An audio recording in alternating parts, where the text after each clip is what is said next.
অচক্ষ নামাজ পড়েই ভেবে বসবেন না যে অনেক কিছু করে ফেলছে। এক চিল্লা দিয়ে মনে করে ফেলবেন না যে দিনের জন্য অনেক কিছু করে ফেলছে। একটা হজ করেছেন, ওমরা করেছেন, সিয়াম রেখেছেন, দিনের জন্য দান সৎকার করেছেন, একটা মাদ্রাসা মসজিদ করেছেন, ভেবে বসবেন না আপনি সব অনেক কিছু করে ফেলেছেন এবং অন্যরা সব কক্রোচ তেলা পোকা ওরা জাহান্নামে যাবে এমনটা মনে করবেন। জানি না আমরা যে কার আমলের কতটুকু আল্লাহর কাছে কবুল হচ্ছে। তো এখানে এই ব্যক্তির সমস্যা ছিল এই, সে নিজের আমলটাকে অনেক ভারী মনে করছিল এবং সে স্টেটমেন্ট দিয়ে ফেললো যে তোকে আল্লাহ পাক মাফ করবে না।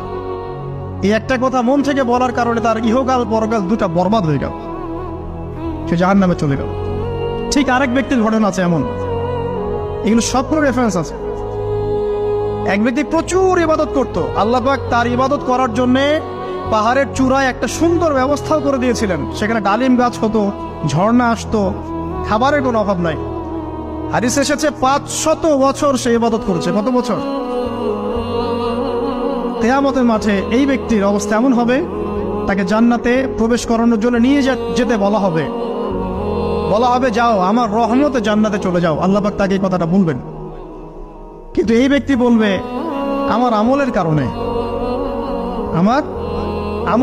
আল্লাহ পাক বলবেন আমার রহমতে জান্নাতে চলে যাও।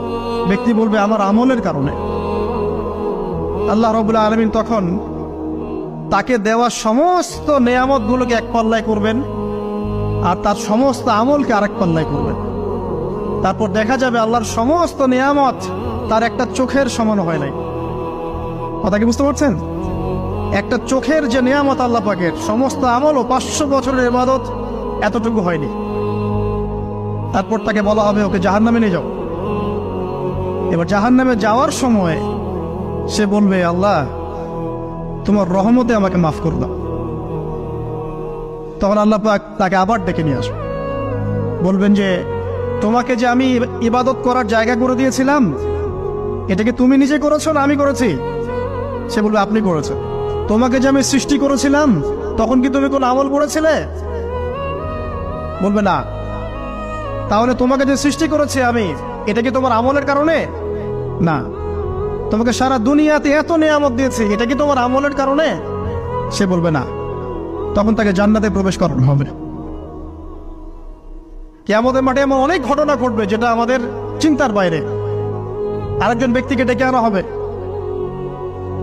যে ব্যক্তি একটা দুটা নয় বরং 100টা খুন করেছে। সে 99 জন মানুষকে হত্যা করার পর ফতোয়া খুঁজে বেড়াচ্ছিল যে আমার তওবা কবুল হবে কিনা।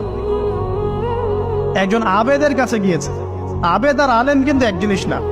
আবেদ মানে যে প্রচুর ইবাদত করে, তার জ্ঞান কম, সে শুধু জানে কিভাবে ইবাদত করতে হয়। আলেম হচ্ছে সে যে শরীয়তের গভীর জ্ঞান জানে আবার ইবাদতও করে।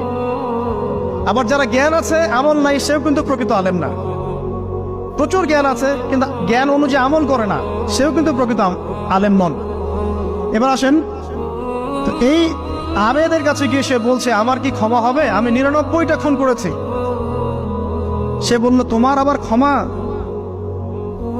তোমার ক্ষমা নাই। তখন এই ব্যক্তি এই আবেদকে হত্যা করে 100টা খুন পূর্ণ করলো, ওকেও সে মেরে ফেলছে।